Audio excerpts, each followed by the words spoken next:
In Serbia, the news website Creek has a reputation. Its journalists cover organized crime and corruption.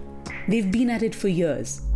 On any given day, these journalists face at least 10 slaps.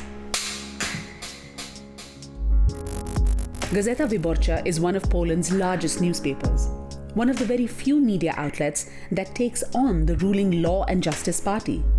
Since 2015, journalists at the paper have been slapped more than 70 times. The Organized Crime and Corruption Reporting Project, OCCRP, supports newsrooms across the globe in their investigative work and in pushing back against legal harassment. In 2020, the OCCRP's own co-founder was targeted with a slap. We worked on a story, on a project, investigative project called the Azerbaijani laundromat, where we exposed these $2.9 billion worth of money laundering originating in Azerbaijan. We investigated this case where money was paid to European politicians to launder the image of Azerbaijan in Europe at a time when the government in Baku, the Aliyev regime, was really cracking down on the free press, on activists, on his political opposition. Suddenly I was served with this court case that was filed by a citizen from Baku, Azerbaijan, against me, a Romanian citizen, but in a court in London, in the UK. So I was really surprised, and this is how I learned the hard way what a SLAPP is. It stands for Strategic Lawsuit Against Public Participation, and it is designed to prevent comment on matters of public interest. Foreign journalists can be sued in the British courts, and that is another hallmark of a SLAPP. The English court will have jurisdiction where there has been a reputation in this country. And it is not at all uncommon for a businessman who is based in another country to have some sort of reputation here. So it is not particularly difficult to bring a libel case here. I think there was one example where only 23 copies of a particular newspaper were published here. The vast majority of the publication was elsewhere. But those 23 copies were enough for the claim to be brought here. And the defendant has still got the whole burden of proving the truth for 23 copies as they would for 23 million copies. While numerous slaps are filed in the UK every year, such lawsuits are not exclusive to Britain. They're used around the world, alleging defamation in some cases, misinformation in others, sometimes even citing national security, all to suppress public interest reporting. Slaps are tools of intimidation dressed up as legal cases, and they're very easy to identify. The lawsuits are filed by rich and powerful subjects of public interest reporting, and they often target individual journalists. An isolated defendant is much easier to break down than a media institution. One more thing about slaps: the harder and more expensive the case is for the journalist in question to fight, the better it is for the person suing, the claimant. And that's another reason why London, England, is such a slap hotspot. England is commonly known as the libel capital of the world because in our jurisdiction, it's really handed to a claimant on a plate. It's the burden on the defendant to prove the truth of the allegation. The claimant doesn't have to prove that it's untrue. They have to prove the facts and get the sources to come forward and agree to give evidence.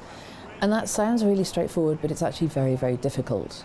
This sort of journalism is quite often relying on good sources who need to be anonymous, on whistleblowers, on people who can't very easily put their heads above the parapet. That means it's quite expensive and difficult and risky to defend a claim. We at Realtid started reviewing Swedish businessman Svante Kumlin's operation in late 2020. We published 8 articles before we were sued in London for £13 million. The lawsuit took place in the UK for a number of reasons. Firstly, Svante Kumlin simply would not have been able to sue us in Sweden. In Sweden, you can't sue journalists. You can only sue the editor in charge. Another reason is that it is expensive to pay lawyers and defend yourself. I've heard that it's 10 times more expensive to fight your case in London compared to Sweden, for example. Försvara sig i London jämfört med Sverige till exempel. The financial aspect of defending yourself against a SLAPP can be onerous, and that is often the point.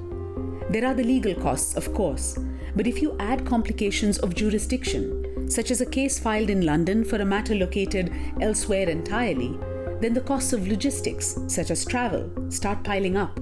Libel cases are phenomenally expensive to defend. What has happened in the last, let's say, 10 years is that very wealthy people are employing very expensive and very clever law firms, not simply to bring a claim under the libel law, but also to manage analytics, to use PR companies, to do a wholesale change in their reputation. And as part of that, we've seen the growth of SLAPPs. At OCCRP, we do have currently as a network 43 SLAPPs against us. 43. Few are in London, at least one in Switzerland, and at least one in the US, but most SLAPPs are local. For instance, our member center called Creek in Serbian, they do have 11 or 12 cases right now against them. So what OCCRP is doing, we're building our own defense fund.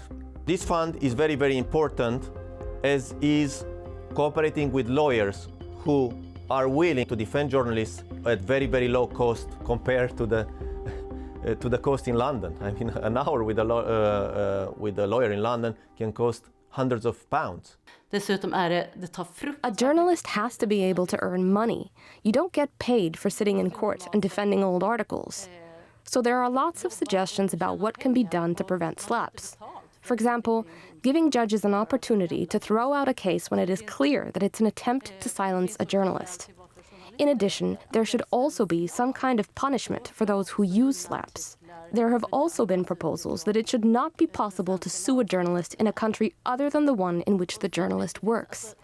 This can help prevent so-called forum shopping, where a person who wants to silence a journalist chooses a country, a legal jurisdiction that suits that person best. Som passar den personen bäst.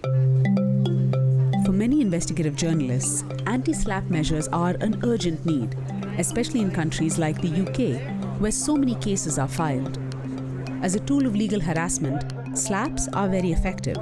They trap journalists in judicial quicksand and send a message to others who might contemplate doing the same kind of investigative work. A message that says, don't bother, it'll only cause trouble. Being on the receiving end of a SLAPP lawsuit for a journalist is very intimidating. Their house is potentially on the line, their family is on the line. Instead of earning a living, they're having constantly to go back to whatever it was that they published. They're asked, what did you do? What did you investigate? Why didn't you ask this extra question? Why did you write it in this way? I do know for a fact that there are many journalists that self-censor, where they don't publish sometimes stories that they've worked hard on because they were afraid of SLAPPs. That was in the case of one story, but it will have a chilling effect on subsequent stories. And this is exactly what the people behind the SLAPPs, what the law firms behind the SLAPPs count on the fact that you're going to think twice, 3 times, you're going to stop on your tracks, you're not going to be able to continue with your reporting. Thanks for watching. There's a story that we couldn't get to this week, the acquittal of the Filipina journalist, Maria Ressa. She's been fighting bogus tax evasion cases for years. We've covered her frequently, and you can watch some of those stories by clicking here.